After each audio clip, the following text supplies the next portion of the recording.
Thalikkulam Appu Master road residence അസോസിയേഷന്റെ നേതൃത്വത്തിൽ ഇഫ്താർ സംഗമം നടത്തി. തളിക്കുളം ബ്ലൂമിംഗ് ബർഡ് സ്കൂളിൽ നടത്തിയ ഇഫ്താർ സംഗമത്തിനും നോമ്പുതുറ ചടങ്ങിനും Kaithakkal Islamia college lecturer AS Abdul Rahman സന്ദേശം നൽകി.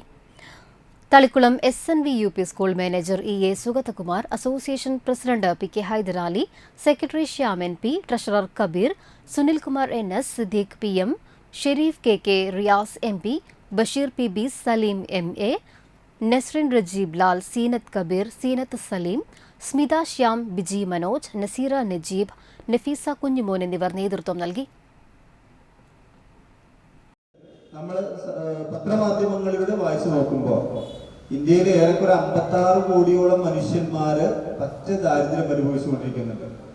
വിശക്കുന്നവന്റെ വിശപ്പറിയുക എന്നതാണ് നോമ്പിലൂടെ യഥാർത്ഥ ലക്ഷ്യം വെക്കുന്നത്. വിശപ്പിന് ജാതിയോ മതമോ വർഗമോ വർണ്ണമോ ഒന്നുമില്ല. എല്ലാ മനുഷ്യന്മാരുടെയും വിശപ്പൊന്നാണ്. എല്ലാവരുടെയും ദൈവം ഒന്നായതുപോലെ എല്ലാവരുടെയും വിശപ്പൊന്നാണ്. ആ വിശപ്പ് എന്താണ് എന്ന് അറിയുക കൂടിയാണ് വ്രതാനുഷ്ഠാനം നിർബന്ധമാക്കുന്നതിലൂടെ യഥാർത്ഥത്തിൽ മുസ്ലിം സമൂഹം അനുഭവിച്ചുകൊണ്ടിരിക്കുന്നത്.